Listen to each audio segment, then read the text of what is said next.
ચાર્મી, તમને કોઈ દી કોઈ એવું કીધું છે કે તમે આટલા નાના છો તો તમે કઈ રીતના પરિવાર વિશે સમજાવી શકો?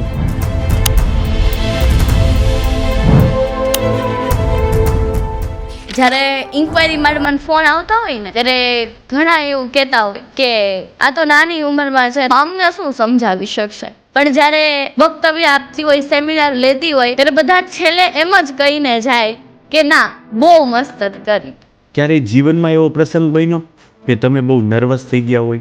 નહીં, ક્યાંય નહીં. મમ્મી એટલી સરસ તૈયારી કરાવે છે. હા, મારી મમ્મી તો મને બોલતા શીખવાડે છે. મારી મમ્મી મને બોલતા શીખવાડે છે, પણ મારા દરેક સેશનને સાંભળીને મારા પપ્પા એની અંદર શું ભૂલ છે, એમાં શું સુધારો કરવાનો, એ મારા પપ્પા શીખવે છે.